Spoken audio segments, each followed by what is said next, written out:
Hello guys, welcome back to another retro movie review. Yes, we are starting a new series, a new franchise of course, and we're doing Mission Impossible. This is the 4-box set of the first 4 movies, and I've got the rest then afterwards. But this is the first one, so Mission Impossible 1. What do I think of it? Yes, so Mission Impossible is a franchise that I have never seen, and obviously the new film's out in the cinemas now. Haven't reviewed that because I've never seen any of the other ones, so definitely want to watch through all of them and then eventually maybe go to the cinema. If not, just watch it at home. But the first Mission Impossible movie obviously stars Tom Cruise, and it came out in, I believe, 1996. I think it came out. So pretty old movie, and one that I didn't think was that bad. There was definitely some, watching it in 2023 versus 27 years ago.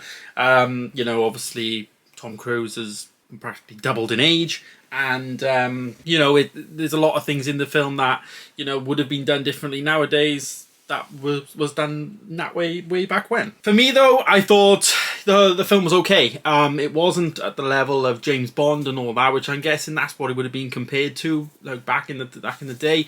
Obviously I remember watching the Pierce Brosnan Bond movies and all of that. It is a spy movie. They're attempting this mission that is meant to be impossible, and it's a spy movie. He's trying to get to the bottom of it, try and figure out the bad guys, and then go from there. So he stars as Ethan Hunt, who's a secret agent framed for the deaths of his entire team. So the whole film is basically him trying to clear his name, and to do this he has to break into the CIA's headquarters to obtain this list. And there's this really iconic scene that he comes down from the ceiling, and that's basically it. He's basically just trying to clear his name, and that's what I really enjoyed about this film in terms of the beginning of the film was that it was all action, and obviously it had the entire team, and then everything happened, and the mole was caught out in the end. Well, not caught out, but I guess Tom Cruise was framed, Ethan Hunt was framed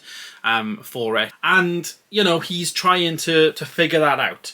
My personal opinion on it, like, these type of films never really been my cup of tea, I guess, in terms of even like James Bond and stuff. Like the whole spy aspect of like secret agent stuff never really, or never has appealed to me at all. It's just one of those things, everyone has personal preference, and for me this is probably why I've missed this entire franchise, is because of that. That being said though, the obvious thing in these movies that I think every single person, if you like films and all that, you will know the theme song to Mission Impossible. It is like one of the most iconic movie theme songs, like up there with Star Wars in my opinion. Like everyone knows what it is. It's used around the world. It's just used in loads of things, you know what I mean? And it is one of those soundtracks that is second to none, amazing, and just really, really fantastic. And that's composed by Danny Elfman as well, which he's done obviously like the Batman 1989 movies and stuff, Spider-Man, the Tobey Maguire movies. Like,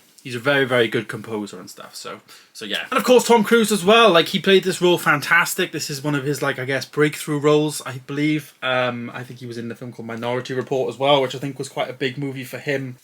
I'm not too sure if that came out later or before. But Mission Impossible is definitely the start of the Tom Cruise, like, chain of movies that we're going to watch and we're going to watch through. I believe there is 7 of these. I think the 7th is in the cinema now, and there's the 8th to come, or 6th and 7th, I'm not too sure.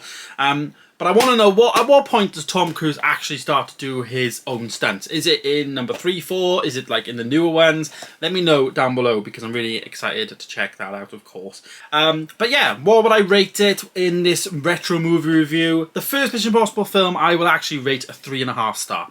It's not gonna set the world alight for me personally, but it wasn't a terrible film. It wasn't something that I dismiss at and I don't really like.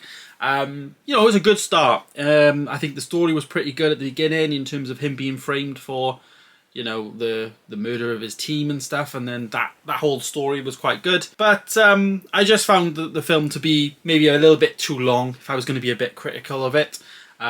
As I say, it's all personal preference, but for me, just a little bit too long, and maybe some of the effects and stuff, obviously. But we are watching it 27 years, 26 years after it came out, so it's very different. But if I'm watching it now, rating it now, 3.5 star. So there it is, guys. There is my first review of Mission Impossible 1. Let me know your thoughts down below. Have you seen it? You probably have. Let me know your thoughts. Do you agree with my review? Thanks for watching, guys. Stay tuned for more, and I'll see you in the next one. Goodbye.